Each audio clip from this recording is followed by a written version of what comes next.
like some women think if you hurt my feelings, that's physical violence. That is the worst thing that you can teach. Well, I think that it showed a win for men who are going through domestic violence themselves. There are so many men who are absolutely victims of abuse, and they just take it, right? And their self-esteem goes down because they're just they try and fix it, and they try and please the woman, right. and there is no fixing right. it and pleasing the woman in some cases. Not all. This is definitely not a general thing, but I'm just telling you things that happen. Right. And I have seen a lot. There's plenty of anecdotal evidence in our practice, and in the history of our firm, and the thousands of cases that we have dealt with, that there is a lot of it. It would surprise you. 1, 2, 3, go. Jennifer Hardy, har. Believe it or not, Welcome to the Lawyer Dana Show. the Lawyer Dana podcast. Wow, we have a lot to talk about. Da-da-da-da-da. And we're going to do it right after this. And da-da-da-da-da. Welcome to the Lawyer Dana Podcast. Well, welcome back to the Lawyer Dana podcast. Sorry. With Jennifer Hardy Har, who was always making us laugh. And we were talking about we're doing book reviews. Yes. And in a minute we're going to talk to Daniel about something really funny that happened, and we're going to try and recreate this because she thinks it's going to be hilarious when she tells Daniel what happened. Yes. And so, Secrets of Great Leaders, Carol O'Connor. We're going to go to our next book. We're going to roll right into our books. All right. All right. So this is Dana's reading list. All right, next. John C. Maxwell, 3 Things Successful People Do. And I thought that this book, it's littler. It's little, it's smaller, you know. And, I mean, that's pretty thick for 3 things, right? Yeah. But I was thinking, hey, there's only 3 this is a book I can do. 3 things. There's no 3 things. You're going to get in that, and there's going to be 100 things. I know. But They lied. Well, maybe is there at least 3? But It's 3 main maybe things. Part but 2, growing to your maximum potential. I would like to be at my maximum potential. You know what that is? Maybe I should read this. How do I get there from here? Okay, escape arrival framework. That's what we do with all of our clients. Where are you now? Where is it that you want to be? And what how do are we we need to do going to to get you there? The better your attitude is, the farther you will go. So let's keep it all smiles and happy on the Lawyer Dana podcast. Go for the dream. I have a dream. I also have a dream, and she's our favorite dog that we love the most. There you go. Actually, Summer clarified that. Dream is not her favorite. Vision is her favorite, but Dream is the one she loves the most. Yes. And then she told me when Dream passes away, then Vision's getting both of those. Vision's going to be both. Yes. It's not going to be pretty when Dream passes away. I don't want to think about It that is not. for y'all. We're going to. You'll see that on this podcast, and we'll be talking about that, I'm sure. But that ain't going to be good. No. So, but John Maxwell, the 3 things, not the 3 things, but just 3 of them. So this, I can read this. I can focus on just 3 things, and I figured that's a book I can digest. You're gonna. What is it? It's just like back to school. I've got how many questions? Yeah. In 31 parts. We Yeah. keep talking about that movie. I know. What that's what. Is that your favorite movie? It's one of them. But You that's did one see- That's one of my That's what that book is. We got 3 things for successful people to do in 31 parts. You did see Maverick, Top Gun, right? I did. Are you going to see it again in the movie theaters? I think I'm going to go see it twice. I Because would you I really, would like to. because I put on Top Gun 1 and was watching it like on our TV. I was like, this is not the same. Like the giant screen and being in the theater. I want to go see it in D-Box. You know what D-Box is? It's the seats that vibrate and kind of move. Oh, yeah. It's the that would only be way to awesome. fly. It is totally cool. And we are Yeah. I'm going to start checking. I'm going to try and see it during the week or maybe even like in an afternoon showing or something. If like in the next week, because things typically only stay in D-Box for like a couple of weeks at most. But I think Top Gun might continue because I think it's got a long lifespan and long legs, and they're saying it's made for the theater. You know why they delayed it?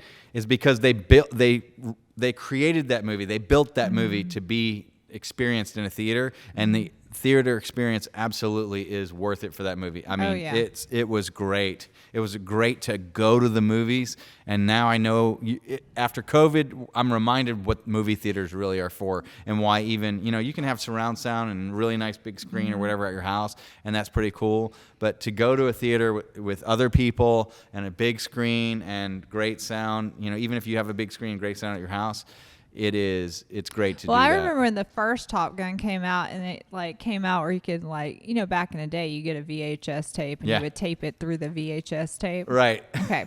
So my dad did that, and I'll never forget. He like hooked the TV through the stereo system that they had. Yeah. And then he turns it on like super loud, so it sounded like a jet flying through our house. But yeah, Nice. that's how he would watch it. Oh yeah.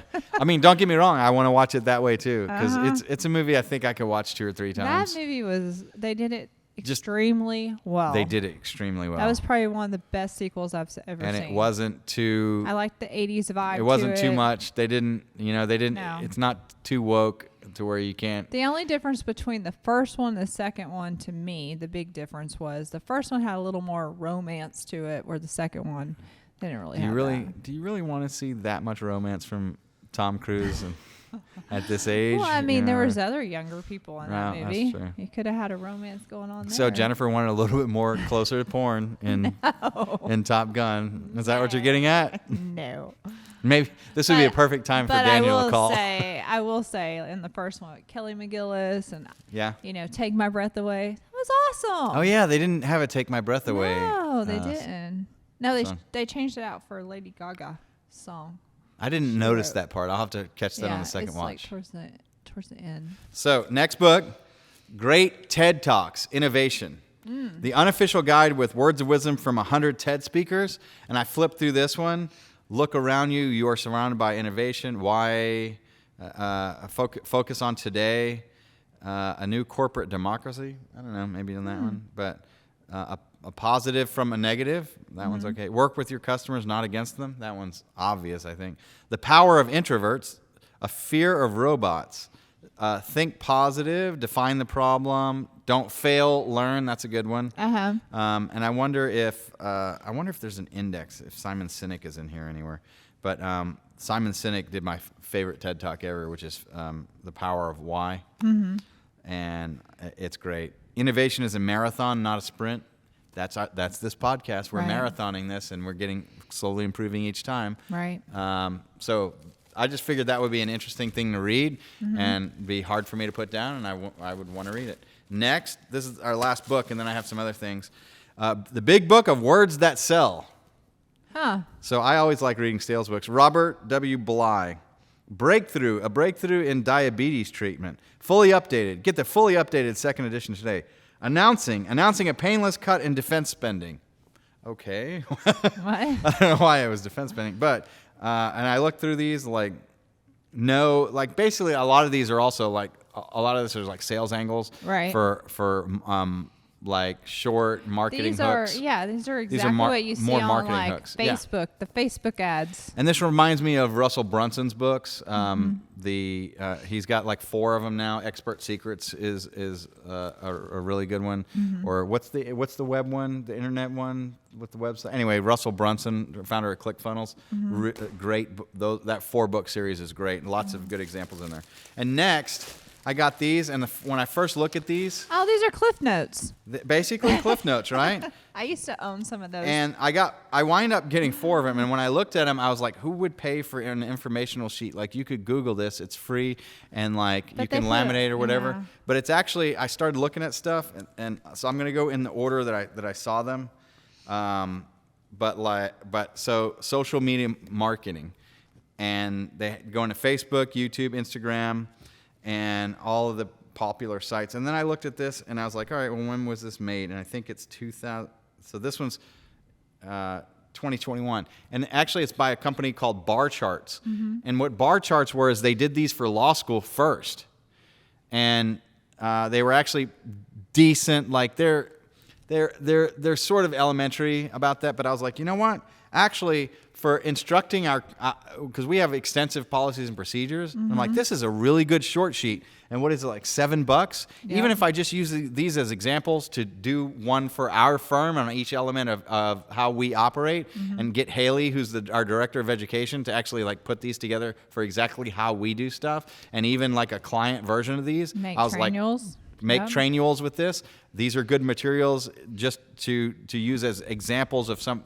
I love those. I think those things are great. So I got because- Facebook. Yeah. This one's 2017. Obviously, Facebook Older. has changed a lot, but it's still there. YouTube, And then writing tips and tricks goes back to the whole like do simple English. But it was, and I looked at this like common writing errors, sentence structure, before you start your draft, outline drafting. Like I know all this stuff. I probably know everything in here.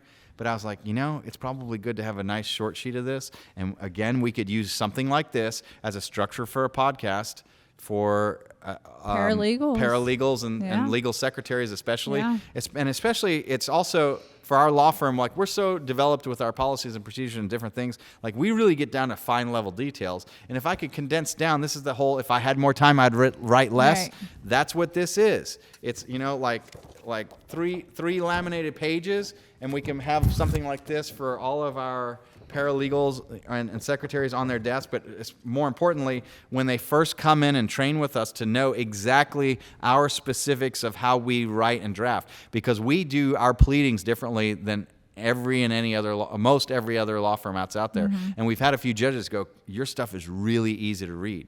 It's because we have certain bolding conventions and certain shorthand and stylistic choices that we've made very intentionally over the years. And our stuff reads very well, and it's a level of professionalism that I think is just a notch higher than everybody else. It's like a signature, and it shows that great care has been taken. Right. And it shows that we take pride in what it is that we are submitting as our work. And our clients like it, the courts like it. It's all the court personnel that have to read it and review it. Maybe some people don't like the little bit of difference, but I everybody that's fed back to us has really liked it. So that is our shopping list. All right, is Daniel ready for this? So let's give everybody some do we want to give them some background of what happened? I mean, we can. It's kind of funny. Or let's just okay. Or do you want to do it with Daniel? Do we want to do it with Daniel, or it'd probably be better? Let's if we just do it with Daniel. Daniel. All right, we'll hit you with that. All right, so then next we've got to do a legal word of the day. Let's do the legal word of the day, and then we'll reach out to him. He might be on the phone still with a client. Okay, so I want to do pleadings and petition, because we get this a lot. Right. And I've gotten this question even this week.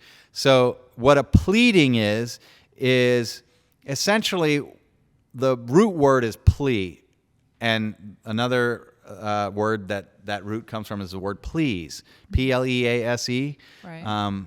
But it's essentially it's a request. What are your requests to the court? And a pleading is a written request. Sometimes you can make a pleading orally in court. You can orally plead. And when you're in a criminal court, you're pleading guilty or not guilty. That's a pleading, and you're basically saying, please, Your Honor, I am not guilty. Right. And so you've pled not guilty. Right. Or you're saying, please, Your Honor, I'm guilty, and I'm pleading guilty, so please take mercy on me. Right. But again, the word please, it's a request. And hopefully you will get a response from the court that allows you to say thank you. Right. So, but a pleading is the written request with the court. And a lot of times you'll go into court thinking that you want something or whatever, but if you haven't done a written pleading properly asking for it, you cannot legally get it. And there's certain time things that you have to go in. And so what we refer to as the pleadings are the written documents and written requests. One form of a written request is a petition. A petition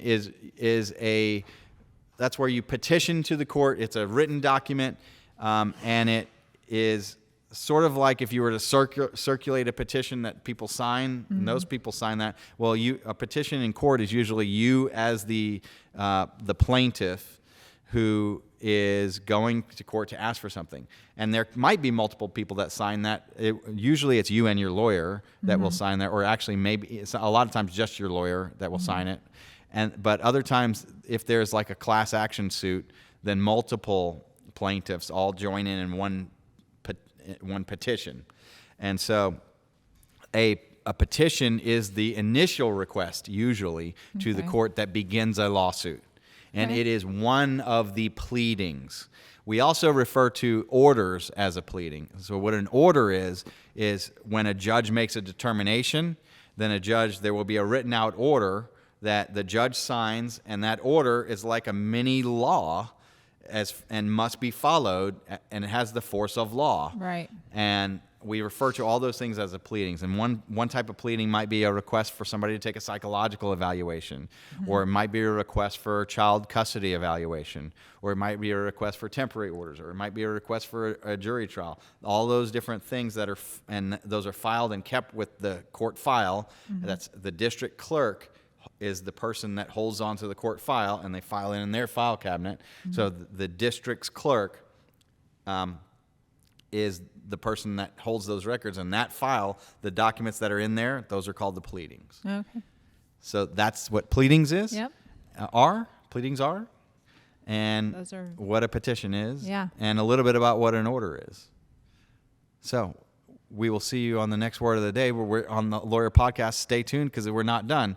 We've got a big, exciting reaction from Daniel coming up, and we can't wait. He's actually, so Daniel, different than I am at the moment, Daniel's actually actively practicing law today, Yes. right now, while I and Jennifer are shooting this podcast. Yes. So So he's handling all the clients. So are we Good waiting on a job. call in from him? Yes. Okay, so let's go to our next topic and talk about how like we're so ungodly tired after this week. It's ridiculous. Oh, yes. This has been a rough week. Yes. It's been an interesting week. So I will tell you one major success that we had. We had a client. So today's Friday. This client called in over the holiday weekend, and I talked with them on Saturday. And they hired us, and I was able to start work. I started work. Monday was Memorial Day. Yeah. Yep. And 11 p.m. on Memorial Day, I started work on the case. And I got the case settled by 5 p.m. the Tuesday after. On a case that The gentleman could have went to jail. could have gone to jail, and thankfully didn't. Yep. It's horrible instance when one parent causes another parent to go to jail. Well, what that parent's not recognizing is that other parent goes to jail, you're not going to get paid child support, you know? It's a nightmare. And there's a possibility that you cause that parent to lose their job, which means it's going to cost you even more money in the end. So if all means, if you don't have someone who is being abusive and that kind of stuff, but they're, you know, This particular case was a be case careful of with that. it was a case of, oh my goodness, if you would have just hired us before you had the problem. Because this was a very much, hey, doc, this just happened to me. And I'm like, you drank poison, Right. and we got to fix this. Right. Holy cow. It was a nightmare. And I think they are willing to be on the podcast. Oh, that's fantastic. And we may need to wait. The child is 16. We may need to wait until the child is 18 in order to do that. But I am predicting that the podcasts go. You know, and interesting with this week, this morning I woke up and I was like, I just don't know if I can do the podcast. And we have some, I've known famous podcasters that are like, man, you know, I have to do this. Because our livelihood right now is not dependent on the podcast. Right. The podcast to us is bonus. It's supplementary. It's beneficial, but it's not. It's not mission critical. Right. Whereas, you know, if we do it or we don't do it, nothing negative happens. Our business still functions. There are other people that if they're not performing, the business stops. You know, like actors and stage performers. You know, the show must go on as Hollywood. It Right. has to. You know, because if you don't, everybody loses their job. One little piece is missing, everybody loses their job, and the whole thing crumbles. And you have to do it no matter how you feel. And I was thinking to myself that I was like, no, the show must go on. We'll be okay, but I'm not sure what it's going to be. And then we went and did some stuff and got some good momentum, and then came back and I was like, yeah, now we're ready to do the show, and this is working out well. I've got some books that we can recommend for that. Right. And we got a great story about Daniel. You want to try and call him? Yeah. Because I think it's becoming clear that I'm trying to stall for time till we get Daniel on the phone, Let's see if right? he answers. So, all right, here we go. Come on, Daniel. Hi, you've reached the voicemail box. I get that every time. It says on the phone with the client. Okay. All right. So He's very good at texting. Fact to me, at least. So we're doing book segments. Uh-huh. All right. We're doing The word of the day. The word of the day in our podcast. Mm-hmm. We've got our sound improved. There was a fourth thing that we thought to do that we were going to do, and we didn't write it down. Either that or I have a list. Well, everybody remembers our monkeys, bananas. Oh yeah. Oh, yes, the Amber Heard and Johnny Depp's So- trial. So what do you think about that? I actually am glad that he won. Yep. You know, as a female, you know, again, I'm not for abuse by no means or any of that. I just didn't think you I did. do not feel like she was an abused woman. She wasn't. And She was the abuser. I thought it was pretty clear. yeah, I feel like there was a lot of problems there, and I'm grateful that he won, because I feel like I actually knew somebody who has gone through domestic violence, and when I saw her post on Facebook was like, "You're a Amber Heard, you are a what did she say? You are like a disaster, or you're a horrible person." All these people that have been domestically.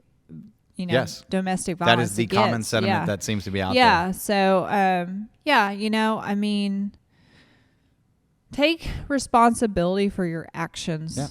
And that's the problem. I don't think she's doing that. No. So, Well, and I I think hope she, it's a wake up call for her. I don't think it but is. I don't. And did you see by her reaction? Her statement. She doubled down with her statement after she lost.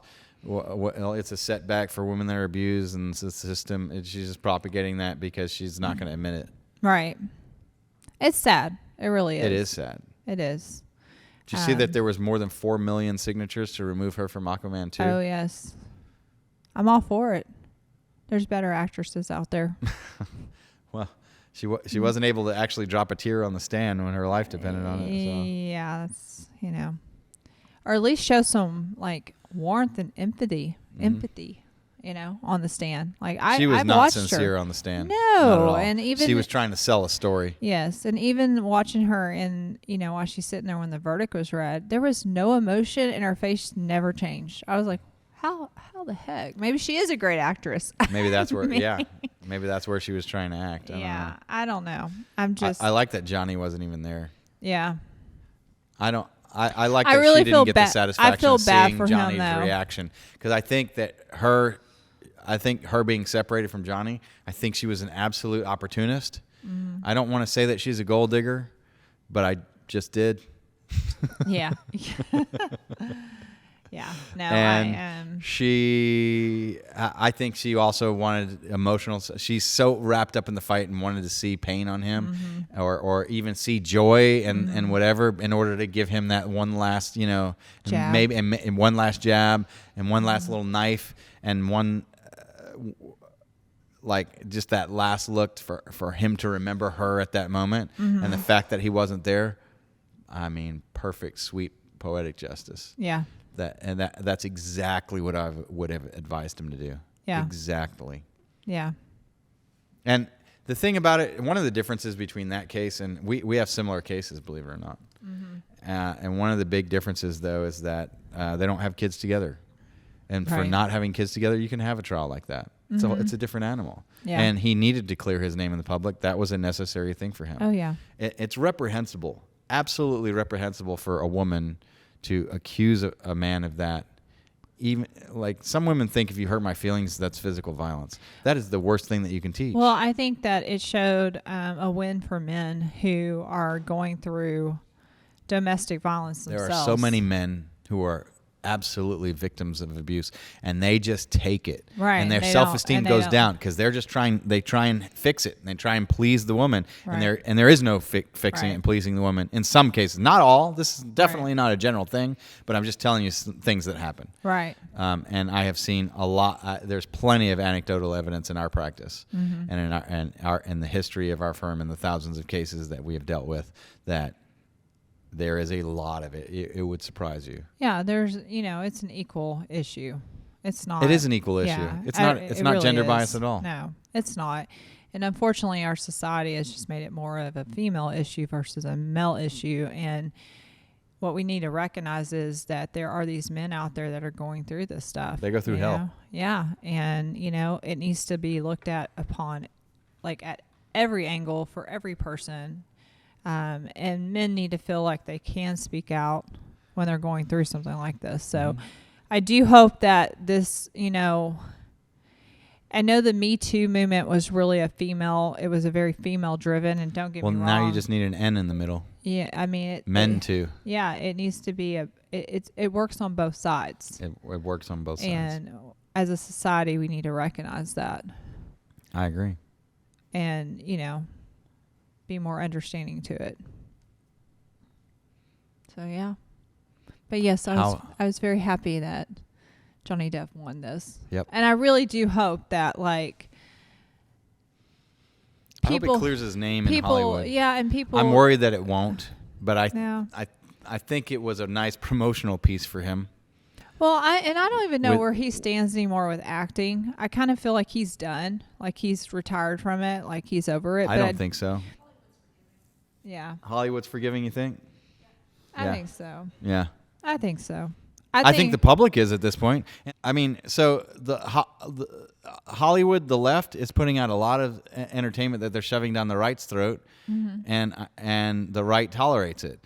I think if it's seen giving Johnny Depp a second chance is something that is pro-right, then I hope they have enough courage to let the left tolerate that. The people that think no matter what, I'm going to believe women. I mean, there are women that have absolutely lied. You cannot give any individual woman the power to do that. I have seen in our practice absolute definitive proof. If you think that women don't lie, you're a fool. Women lie. Right. Men lie. Because why? Because they're people. Right. People lie. Exactly. There's no magical, no magical body part that gives you like a truth serum. Right. I think I have a third chromosome. Yeah, but no, I think I have a Z. Well, I don't know. I think justice was served. Let's just put it that way. I think so. I think it was good. And I mean, he didn't get $50 million like he wanted. He got 15, and then the jury always she splits got the baby. 2, but the jury always splits the baby. Yeah. His attorney predicted 14. Yeah. Why? What was the number based on? Did they have some kind of income? Net income formula or something from? I would think they were probably looking at. Because I didn't see the entire trial. I saw the first week every minute, and then I saw snippets after that. Well, I would think they probably looked at. If I was an attorney and I was handling this case, I'd be looking at. Okay, so you got cut from Pirates of the Caribbean. How much would you have made from that movie? Exactly. And you write that number down. What else did you get cut from? Exactly. Okay, write that number down, and then that's the number I would have come up with of what I was suing her for. So Jennifer, the interesting thing about you is you haven't. I guess you've been married to Daniel for 20 years or 10 years or 12 years. Almost 12 years. 12 yeah. years. And why was I not at your wedding? Was I at your wedding? Mm-mm. Was I invited to your wedding? I didn't know you. Daniel knew me. I know. We had a very small little wedding, though. Okay. We didn't have a big wedding. Okay. So it was mainly family. Because I thought I had known you ever since I knew Daniel. But maybe not. No, he talked about you, and like I remember this one time, like he was in between. He was trying to start his own practice. He went and saw you and everything. And yeah, were you together at that point? That was 2012. You had to have been. Yeah, we were together. We got married in 2010. Yeah. So I remember that, and he talked about Summer, and then like he went and did his stuff, and then he got back in touch with you, like after the whole like last law firm thing. Yep. And so, yeah, I'd always heard about you, and he would talk to me about you, but I had never met you. I didn't actually officially meet you until I think after I had Zoe. It's the first time I met y'all. What? She was a newborn. I came over to your house, and that's when I first met y'all, and then we went out to dinner that night. What? Yeah, seriously. What? Speak of the devil, it's Daniel. Okay, here we go then. Hey, can you hear me? Yeah. Jen. Yeah. Okay. This. You're like this. Been a Yeah. roller coaster of a day.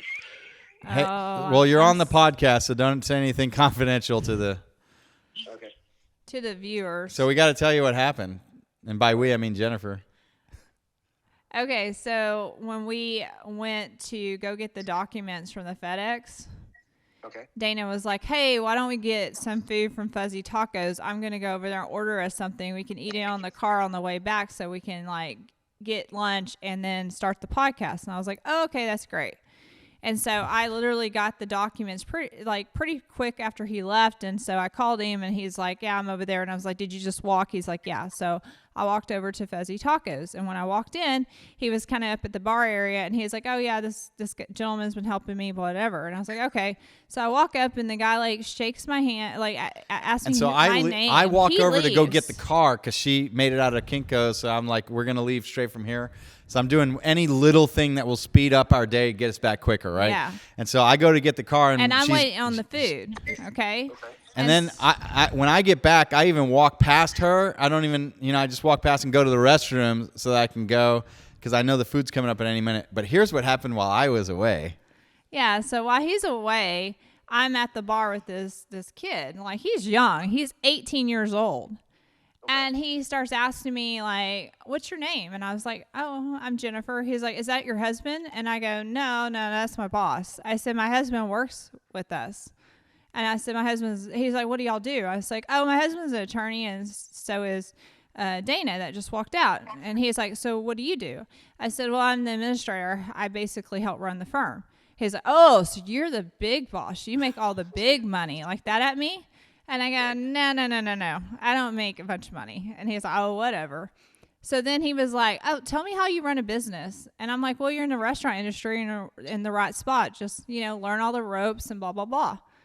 And then he goes, yeah. He's like, thanks. And then he goes, so how long you been married? I said, oh, about almost 12 years. And he's like, really? And I'm like, yeah. And he goes, you're a really attractive woman. And I go, oh, thanks. And he was like, yeah, like, seriously, your husband's a really lucky man. And I go, oh. Why are you telling me this story? Because it gets even better. Just wait. There's more. So it gets better. Then he goes, what is your name? And I go, it's Jennifer. And he shakes my hand and I go, and he goes, I'm Brandon. And he just wouldn't let go of my hand. And I was like, okay. And I take my hand back and he goes, can I get your number? And I go, no, I'm married. And he goes, that's okay. And I go, no, I'm happily married and I'm super loyal. And he goes, I'm not. And I go, okay. And I go, how old are you? And he goes, I'm 18. And I go, I'm 42. And he goes, I don't care. And I go, okay, I have an 18-year-old son. And he goes, oh, really? And he goes, yeah. And I go, yeah, he just graduated high school. So did I. What high school did he graduate from? And I was like, Sunnyvale. And he was like, oh, whoa, what are you doing all the way over here? I said, because I had to go to the courthouse. And then he just continued to hit on me. And I'm like, you're freaking 18. This couldn't have been 5 minutes, right? I'm like, you're 18 years old. What the hell are you trying to hit on a 42-year-old woman? But anyway, it was pretty funny, and I wanted to tell you because I wanted to know your reaction. Oh, you know my reaction. So he's the bartender at Fuzzy Tacos on the way. I know which Fuzzy Tacos that is. I know you do. And I told him, I said, I'll make sure to let my husband know. And he goes, oh, yeah, your husband's an attorney. Yeah, you don't need to tell your husband. Let's just leave that out. And I was like, why don't we tell your husband and your 18-year-old son, and let's see which one despises this more. Yeah. And we're going to put it on the podcast and tell the world within an hour and a half. You've got to block out. You've got to block out the identifying information because I don't want people to go mess with this guy. He really was a nice guy. I thought he was a nice kid, but yeah. I mean, he's got a little bit of an 18-year-old libido issue, I think. I mean, I don't blame him. You're an attractive lady. Oh, well, he was like, how old are you? 30? He was trying to guess my age, and I was like, no, you can keep going up. But he was like, you're just really attractive. Was he actually angling for the number, or was he actually angling for a good tip? Oh no! Clearly the number. I think. My number. I was like, oh my gosh. Well, But then, if you would like and to, I told him, I'm extremely flattered. I mean, well, if you would like to flatter Jennifer, please give us a thumbs up. Yes, give and us thumbs subscribe to up. our channel, and we will see you in the next episode Yes. of the Lawyer Dana podcast with Jennifer Hardy Har Har. And subscribe, Yes, like look our for page. links. We got books and all kinds of stuff. we got a lot of things to Help talk us, with all this stuff. And we really appreciate you watching, and we will see you in the next episode. The Lawyer Dana Podcast.